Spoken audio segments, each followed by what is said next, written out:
Muy bien, ¿cuál es el mecanismo de acción de los macrólidos? Los macrólidos forman parte de los antibióticos que son inhibidores de la síntesis de proteínas de las bacterias. Para recordar todos los antibióticos que inhiben la síntesis de proteína bacteriana, tenemos la siguiente mnemotecnia, clima te amo. Para que esta mnemotecnia funcione, tienes que imaginar a los ribosomas bacterianos de la siguiente manera.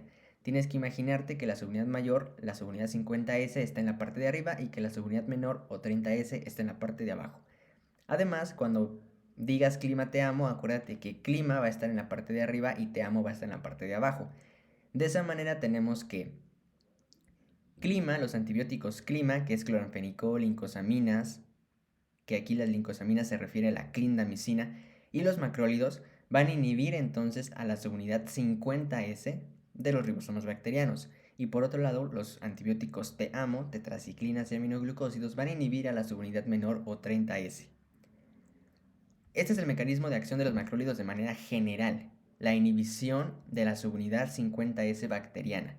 Pero si ya hablamos un poquito más específico de qué es lo que ocurre a nivel molecular, tenemos lo siguiente.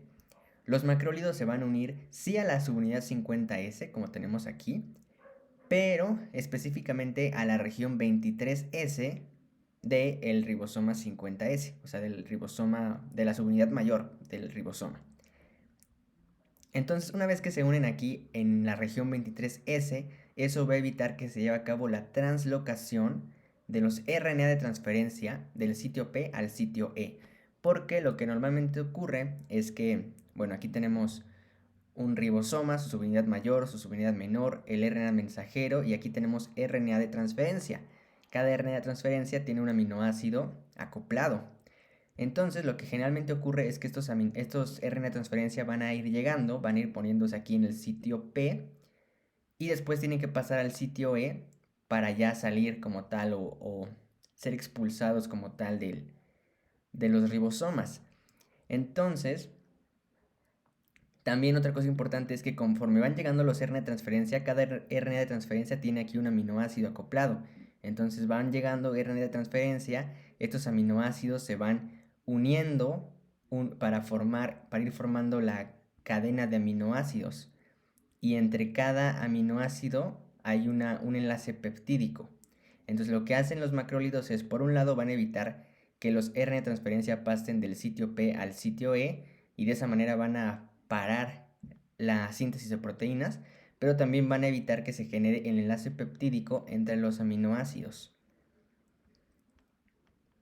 Otra cosa también un poco más específica es que esta región 23S está cercana al sitio P. Vamos a ver que esto es importante porque otros antibióticos como las lincosaminas y el cloranfenicol se van a unir en sitios distintos. Aquí los macrólidos se unen a la 23S que está cerca del sitio P. Pero bueno, entonces, ese es como más específico el mecanismo de acción que tienen los macrólidos. El efecto final va a ser un efecto bacteriostático. Recuerda que todos los inhibidores de la síntesis de proteína, tanto que los que inhiben a la 50S como los que inhiben a la subunidad 30S, todos ellos van a ser bacteriostáticos, como tenemos aquí, con la excepción de los aminoglucósidos. Repito, todos los inhibidores de la síntesis de proteínas van a ser bacteriostáticos excepto los aminoglucósidos. Ok, aquí tenemos otra vez el recordatorio de cuáles son bactericidas y cuáles son bacteriostáticos. Aquí te dejo la imagen para que puedas tomarle una captura. Muy bien, entonces vamos a continuar con los macrólidos. Ya vimos su mecanismo de acción, ahora vamos a pasar a cosas un poco más interesantes.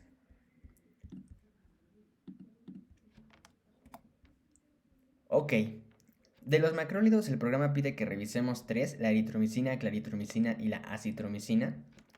Y es importante de cada uno de ellos revisar sus características farmacocinéticas. Primero, algo que siempre preguntan, es la vida media de cada uno de estos antibióticos. Entonces vamos a ver de manera rápida. La eritromicina tiene una vida media de 1 a 1.5 horas, que es una vida media muy corta. La eritromicina. La claritromicina tiene una vida media de 5 a 7 horas. Es un poco más que la eritromicina, pero también sigue siendo una vida media corta.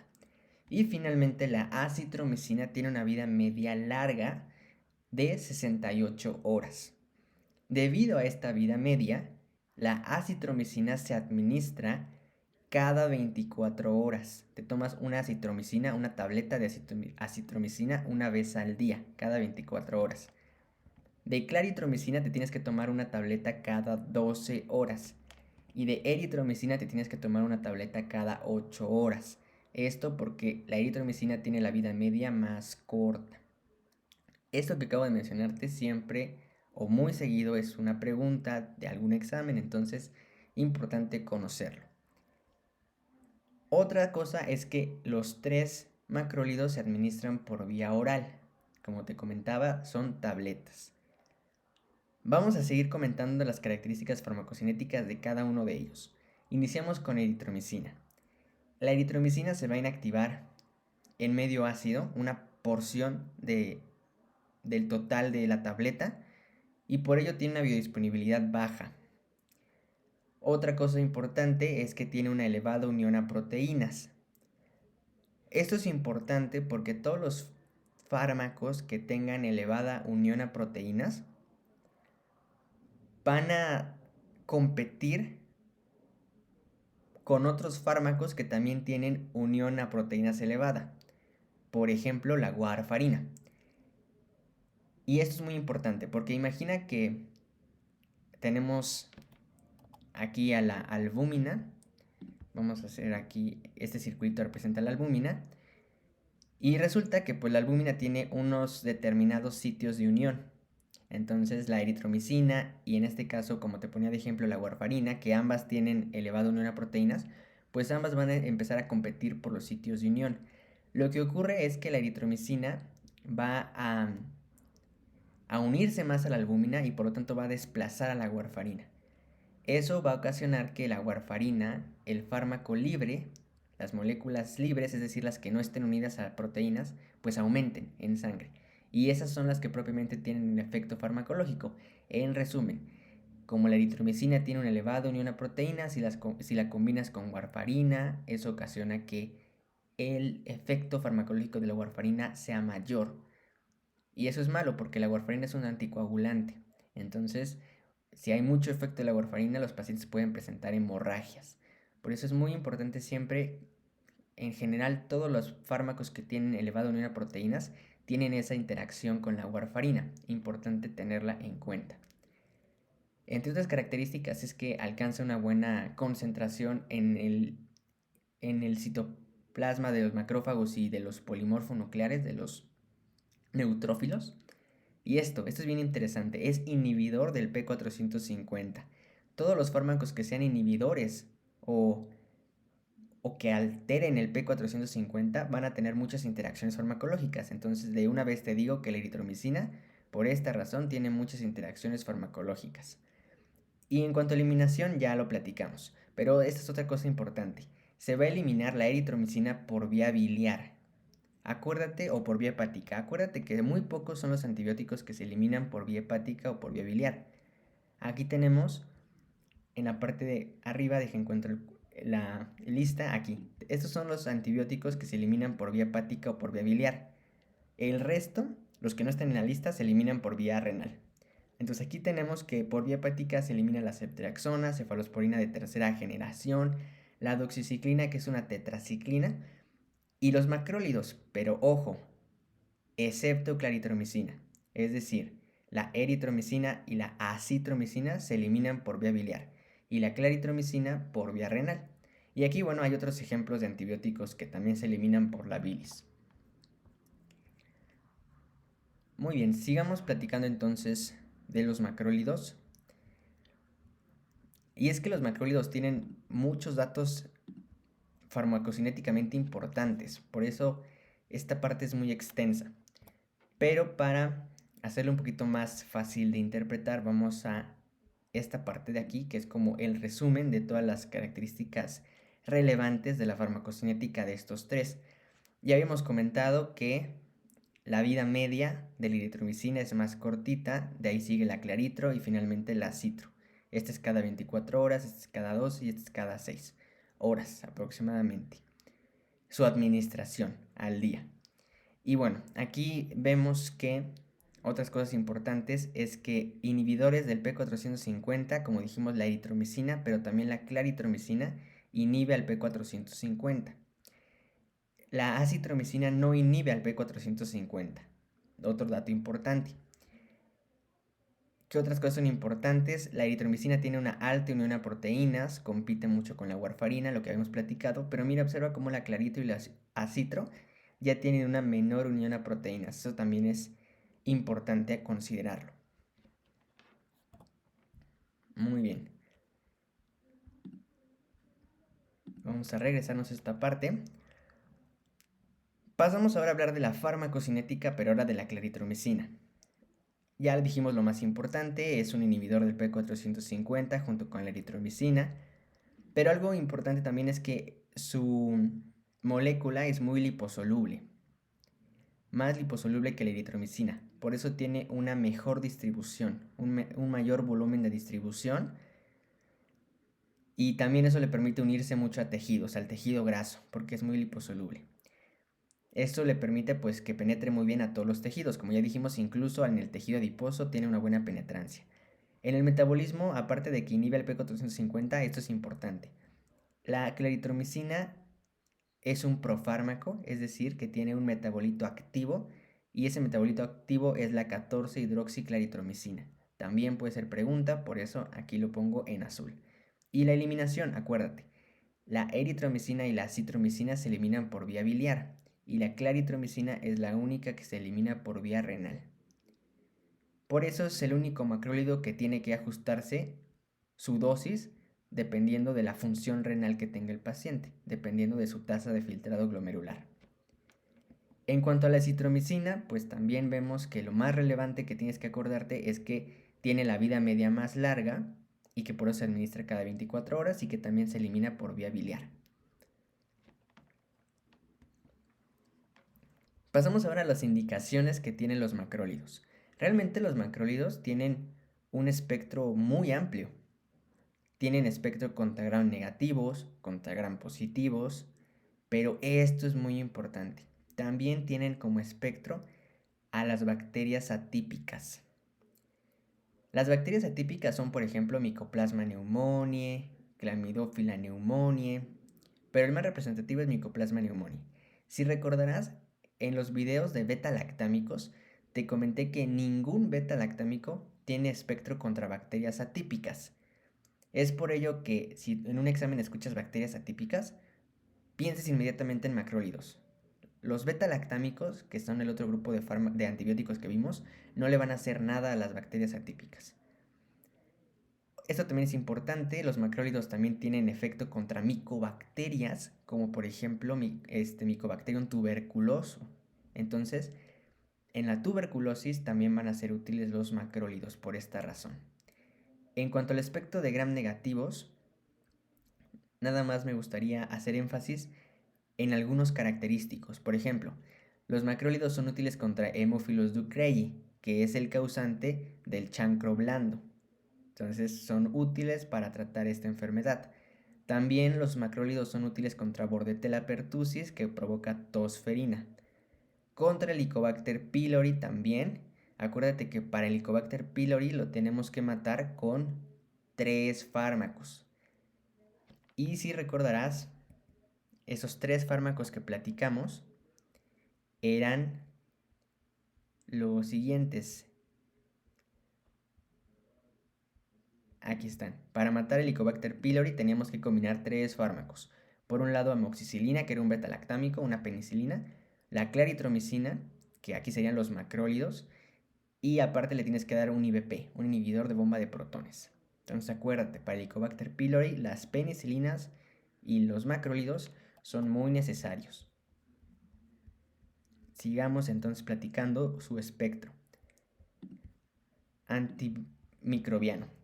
Ya dijimos Helicobacter pylori, las especies de Neisseria. Si recordarás, Cuando te dije Neisseria, te dije que cuando hablamos de, mejor dicho, de ceftriaxona, te comenté que tenía un buen espectro contra Neisseria meningitidis y contra Neisseria gonorrhoeae. Pues resulta que también los macrólidos tienen un buen espectro contra Neisseria y contra Chlamydia trachomatis. Neisseria gonorrhoeae y Chlamydia trachomatis son las responsables de causar uretritis. Entonces, por eso todos los pacientes que tengan uretritis también pueden tratarse con macrólidos. Gram positivos tenemos que es el mismo espectro que penicilina G, Streptococcus Treponema pallidum, Leptospira. Por eso también los macrólidos son útiles para faringomigdalitis por Streptococcus, pero muy importante, van a ser de segunda línea. Si tienes un paciente con faringomigdalitis, primero dale penicilina G y ya si es alérgico a penicilinas, pues le puedes dar macrólidos. Eso también es importante. Siempre que digan, mira, un paciente es alérgico a beta-lactámicos, piensa que su segunda opción siempre va a ser macrólidos. Macrólidos. Alergia a penicilinas, macrólidos.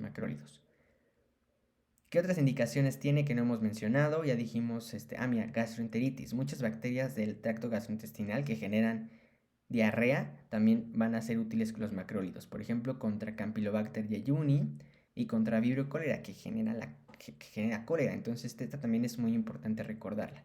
Estas ya las vimos. También es útil la neumonía atípica, porque acuérdate que la neumonía típica era con amoxicilina, tosferina, difteria, también contra Corynebacterium difteria, y en tuberculosis, pero en tuberculosis refractaria, porque de primera línea a la tuberculosis le das los antituberculosos, y ya después, si no funciona, pues le puedes dar macrólidos o otros antibióticos que vamos a mencionar después. Otra cosa es que la eritromicina, además de usarse como antibiótico, también se utiliza como un procinético, es decir, también se utiliza para acelerar el tránsito gastrointestinal y se utiliza principalmente antes de realizar una endoscopía. La endoscopía es cuando tú introduces un endoscopio por la cavidad oral para observar esófago, estómago. Entonces en ocasiones se utiliza, los pacientes que tienen sangrado del esófago, del estómago, se puede utilizar el procinético para que haya motilidad intestinal y que eso permita, el hecho de que haya motilidad intestinal ayuda a que haya una compresión de los vasos sanguíneos de la pared del esófago y del estómago y que deje de sangrar un poco. Por eso se utiliza para que durante la endoscopía se pueda visualizar mejor porque disminuye el sangrado del tubo digestivo. Ese es un uso que se le puede dar a la eritromicina. Solamente a la eritromicina, no ni a la acitro ni a la claritro, solo a la eritromicina. Las interacciones ya dijimos de warfarina porque tiene una elevada unión a proteínas y también ya dijimos, bueno, la teofilina no lo comentamos, pero también incrementa su concentración plasmática porque la teofilina utiliza el CYP450 para metabolizarse.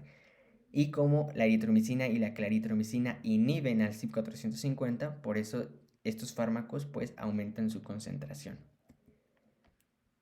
Acuérdate que tenemos una denominada calculadora de interacciones que la encuentras te voy a dejar el link en la descripción del video, en donde puedes justamente colocar a los antibióticos o los fármacos que quieras y te muestra si tienen interacciones o no. Los macrólidos, como en especial la eritromicina y la claritro que inhiben al P450, por esa razón tienen muchas interacciones. Entonces estaría interesante que pudieras buscar justamente siempre que vayas a recetar macrólidos si tiene alguna interacción con los fármacos que está consumiendo el paciente. En cuanto a las contraindicaciones, vamos a tener que la eritromicina y la claritromicina están contraindicadas en el primer trimestre porque se asocian a malformaciones cardíacas y también a falla hepática. Entonces, durante el primer trimestre no. En el segundo y en el tercero sí se pueden administrar, pero en el primer trimestre no. Vamos a tener que no está contraindicado durante la lactancia, pero hay que tener cuidado. ¿Por qué no está contraindicado? Porque los beneficios de la lactancia superan los riesgos que pueda tener el macrólido. Pero te digo, no significa que no haga nada o que no le cause ningún daño al neonato. sino más bien es mejor que lacte para nutrirse bien, y eso sobrepasa los riesgos de algún efecto adverso por los macrólidos. Por eso sí se puede dar, pero hay que tener cuidado. Vamos a ver que la eritromicina y la citro están contraindicadas en insuficiencia hepática porque se eliminan por la bilis, y la claritromicina está contraindicada en insuficiencia renal porque se elimina por vía renal. En los niños menores de 12 años solamente se utiliza si también los beneficios superan los riesgos. Si no, mejor no utilices macrólidos y utiliza otro antibiótico. Los efectos adversos. Estos son bastante interesantes. De hecho, se pueden resumir con la mnemotecnia de macrólidos. Macro. La M, motilidad. Los macrólidos aumentan la motilidad intestinal. Esto porque son análogos, o mejor dicho, son agonistas del receptor de motilina. Entonces, por esa razón incrementan la motilidad de los intestinos, pero también del estómago. Y por eso habíamos dicho que eran útiles en los casos de sangrado de tubo digestivo. La A de arritmias. Los macrólidos provocan que haya un alargamiento del QT, que es esta parte, o es todo este intervalo, que va desde el complejo QRS, desde el inicio del QRS hasta la onda T. Entonces todo esto, los macrólidos provocan que se alargue. Y el problema no es eso, o sea, si se alarga el QT, el riesgo es de que aumenta la probabilidad de que se generen arritmias ventriculares, entre ellas la más conocida o más asociada, la torcida de puntas, que es la que tenemos aquí, y esto puede matar a los pacientes. Entonces es muy importante lo de las arritmias. La C de colestasis. Estos macrólidos también ocasionan que haya una acumulación de la bilis, y por eso ocasionan un síndrome colestásico que se caracteriza porque el paciente se pone ictérico, se pone todo de coloración amarilla a su piel, y también porque tienen un aumento de la bilirrubina. Entonces, colestasis también asociada a los macrólidos. Rash, que es un exantema, es una reacción alérgica también a los macrólidos, también puede presentarse.